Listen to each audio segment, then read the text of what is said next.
നമ്മൾ എന്ന മൂവിയിൽ. അതിനുശേഷം ഞാൻ സാറിൻ്റെ കൂടെ സ്വപ്നക്കൂട് എന്നുള്ളൊരു ഫിലിമിലാണ് വർക്ക് ചെയ്യാൻ എനിക്കൊരു അവസരം ലഭിച്ചത്. സാറിൻ്റെ കൂടെ വർക്ക് ചെയ്യുമ്പോൾ ഞാൻ ഒരു പുതുമുഖമാണ്, എനിക്ക് സിനിമയെ പറ്റി പ്രത്യേകിച്ച് ഒന്നും അറിയില്ല. പക്ഷെ ഒരിക്കൽ പോലും ഒന്ന് ദേഷ്യപ്പെട്ട് സംസാരിക്കുകയോ അല്ലെങ്കിൽ ടേക്ക് ശരിയായില്ലെങ്കിൽ ഒന്ന് ഒച്ച എടുക്കുകയോ അങ്ങനെ ഇൻറ്റിമിഡേറ്റിംഗ് ആയിട്ടുള്ള ഒരു എനർജിയും സാറിൻ്റെ ഭാഗത്തുനിന്ന് ഉണ്ടായിട്ടില്ല. സാറ് ഭയങ്കര പോസിറ്റീവാണ്, നമുക്ക് ഓരോ കാര്യങ്ങൾ പറഞ്ഞു തരും. എനിക്ക് ഫസ്റ്റ് മൂവി ചെയ്യുമ്പോൾ പ്രോംപ്റ്റിങ് എന്താണെന്നൊന്നും അറിയില്ല. അപ്പോൾ ഞാൻ ഡയലോഗ് പഠിച്ചിട്ട് ഞാൻ പറയുമ്പോൾ എൻ്റെ അടുത്ത് സലീമേട്ടനാണ് അസോസിയേറ്റാണ്. സലീമേട്ടൻ ഒരു പ്രോംപ്റ്റിങ് വേണോ? അപ്പോൾ എനിക്ക് അറിഞ്ഞുകൂടാ എന്താ പ്രോംപ്റ്റിങ്. നമ്മൾ അതെന്താ?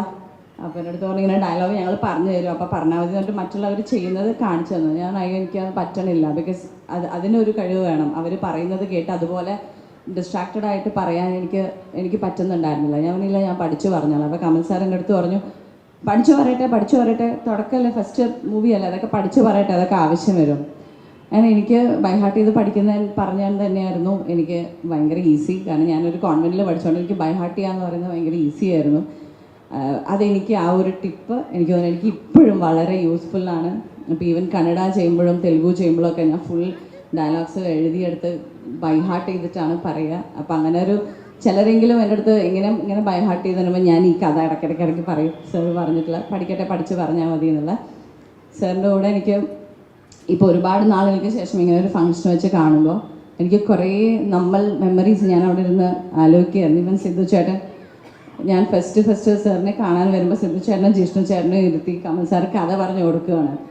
അന്ന് കമൽ സാർ ഇത്രയും ഒരു ലെജൻഡറി ഡയറക്ടറാണ് എന്നുള്ള ഒരു വലിയ ബോധത്തോടെയൊന്നുമല്ല ഞാൻ അന്ന് സാറിനെ കണ്ടിട്ടില്ല. എനിക്ക് ജസ്റ്റ് 15 വയസ്സേ ഉള്ളൂ. അത് കമൽ സാർ ഒരു ഡയറക്ടർ കമൽ സാർ, ഓക്കെ, അത്രയേ ഉള്ളൂ. അല്ലാതെ എത്രയും ലെജൻഡറി ഫിലിംസ് ചെയ്തിട്ടുള്ള ഒരു മഹത് വ്യക്തിയുടെ മുമ്പിലാണ് ഞാൻ നിൽക്കുന്നത് എന്നുള്ളൊരു ബോധമോ ഒരു സീരിയസ്നെസ് ഒന്നും എനിക്ക് ഉണ്ടായിരുന്നില്ല. മേ ബി അത് തന്നെയായിരിക്കും എനിക്ക് ആ പരിമളം എന്നൊരു ക്യാരക്ടർ സാറിന് ചൂസ് ചെയ്യാനുണ്ടായ പിന്നീട് എൻ്റെ അടുത്ത് പറഞ്ഞത്.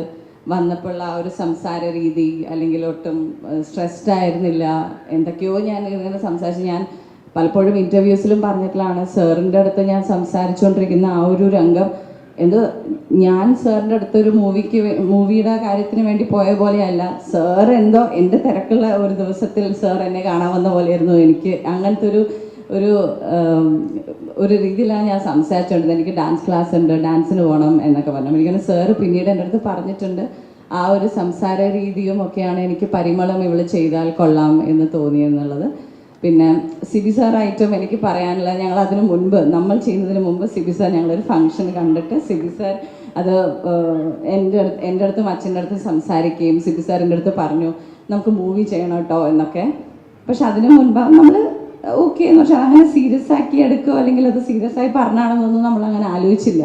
പക്ഷെ പിന്നീട് കമൽ സാറിൻ്റെ മൂവി ചെയ്ത് നമ്മളുടെ പൂജ സമയത്ത് സിബി സാർ വന്നപ്പോൾ സിബി സാറ് പറഞ്ഞു, ഞാൻ പറഞ്ഞല്ലോ നമ്മൾ മൂവി ചെയ്യാം, പക്ഷെ കമലിൻ്റെ മൂവി ആയതുകൊണ്ട് എനിക്ക് ഓക്കെയാണ്, വേറെ വെറുതെയൊക്കെ ആ ക്യാരക്ടറൊന്നും വെറുതെ ക്യാരക്ടേഴ്സ് ഒന്നും ചെയ്യരുത്, കമലിൻ്റെ മൂവി ആയതുകൊണ്ട് എനിക്ക് ഓക്കെയാണ്, സൂക്ഷിച്ച് മൂവീസ് സെലക്ട് ചെയ്ത് ചെയ്യണം എന്നൊക്കെ പറഞ്ഞ്.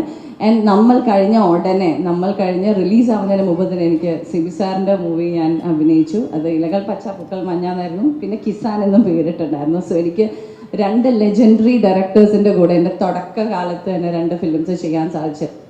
ഒരുപാട് സന്തോഷം. പിന്നെ നേരത്തെ സിബി സാർ പറഞ്ഞ പോലെ തന്നെ ആശീനി, അതുപോലെ സൗബിൻ ചേട്ടൻ, ഷൈൻ ചേട്ടൻ്റെയൊക്കെ ഒരു വളർച്ച നേരിട്ട് കാണാൻ സാധിച്ച ഒരാളാണ് ഞാൻ. സൗബിൻ ചേട്ടൻ ക്രോണിക് ബാച്ചിലർ അസിസ്റ്റൻറ്റ് ഡയറക്ടറായിരുന്നു, പിന്നെ ഷൈൻ ചേട്ടൻ നമ്മളിൽ അസിസ്റ്റൻറ്റ് ഡയറക്ടറായിരുന്നു, ആശീൻ നമ്മൾ സ്വപ്നക്കുളൊക്കെ അസിസ്റ്റൻറ്റ് ഡയറക്ടേഴ്സായിരുന്നു. അപ്പോൾ ഇവരുടെയൊക്കെ വളർച്ച, ഇൻഡിപെൻഡൻറ്റ് ഡയറക്ടേഴ്സ് ആവുക, ഇവരെല്ലാവരും സ്റ്റാർസായി, സിദ്ധു ചേട്ടൻ ഒരു വലിയ സ്റ്റാറായി. അപ്പോൾ എല്ലാം ഇങ്ങനെ കണ്ട് കുറേ നാളുകൾക്ക് ശേഷം ഇവരെല്ലാവരും കാണുമ്പോൾ ശരിക്കും ഭയങ്കര ഒരു മെമ്മറീസാണ്. ഈവൻ വേണു ചേട്ടൻ, സാലു ചേട്ടനൊക്കെ ഞാൻ ഒരുപാട് കാലങ്ങൾക്ക് ശേഷം കാണുകയാണ്. ഭാഗ്യലക്ഷ്മി ചേച്ചിനെ പിന്നെ ഞങ്ങൾ ഇടയ്ക്കിടയ്ക്ക് കാണുന്നുണ്ട്. സോ ഒരുപാട് നാളുകൾക്ക് ശേഷം എല്ലാവരെയും കണ്ടപ്പോൾ കുറേ മെമ്മറീസ്, ഭയങ്കര സന്തോഷം തോന്നി. എനിക്ക് തോന്നുന്നു നമ്മൾ കുറേ നാളുകൾക്ക് ശേഷം എത്ര ഫിലിംസ് ചെയ്തു, അല്ലെങ്കിൽ അത് എത്ര ഫിലിം സക്സസ് ആയി എന്നുള്ളതിനൊക്കെ ഉപരി എത്രയും നല്ല മെമ്മറീസ് മാത്രമേ നമുക്ക് ഉണ്ടാവുള്ളൂ. അതുപോലെ ഒരുപാട് നല്ല മെമ്മറീസിൽ ഭാഗമായിട്ടുള്ള കുറച്ച് പേരാണ് ഇവിടെ ഇരിക്കുന്നത്. അത് അങ്ങനത്തെ ഒരു സദസ്സിൽ വന്ന് പങ്കെടുക്കാൻ സാധിച്ചതിൽ എനിക്ക് ഒരുപാട് സന്തോഷം. ആൻഡ് കമൽ സാറിൻ്റെ ഈ ഒരു ജേർണി മലയാള സിനിമ ഇഷ്ടപ്പെടുന്ന ഒരുവിധ എല്ലാ പ്രേക്ഷകർക്കും ഏറ്റവും മോസ്റ്റ് ഫേവറേറ്റ് മലയാളം 10 സിനിമകൾ എടുക്കാൻ പറഞ്ഞിട്ടുണ്ടെങ്കിൽ എനിക്കാണെങ്കിലും 1-2 ഫിലിംസ് ഡെഫിനറ്റ്ലി കമൽ സാറിൻ്റേതായിരിക്കും ആൻഡ് ഓഫ് കോഴ്സ് എബി സാറിൻ്റേതായിരിക്കും. സോ അങ്ങനെ ഒരു ലെജൻഡറി ഡയറക്ടറിൻ്റെ കൂടെ ഈ ഇൻഡസ്ട്രിയിൽ വരാൻ സാധിച്ചു എന്നുള്ളത് എനിക്ക് ഭയങ്കര പ്രൗഡായിട്ടുള്ളൊരു മൊമെൻ്റാണ്. കമൽ സാർ ആദ്യം തന്നെ ഞാനിത് ഒരിക്കലും പറഞ്ഞിട്ടില്ല, നമ്മൾ എന്ന ഫിലിമിൽ എന്നെ സെലക്ട് ചെയ്തതിന് ഒരുപാട് നന്ദി.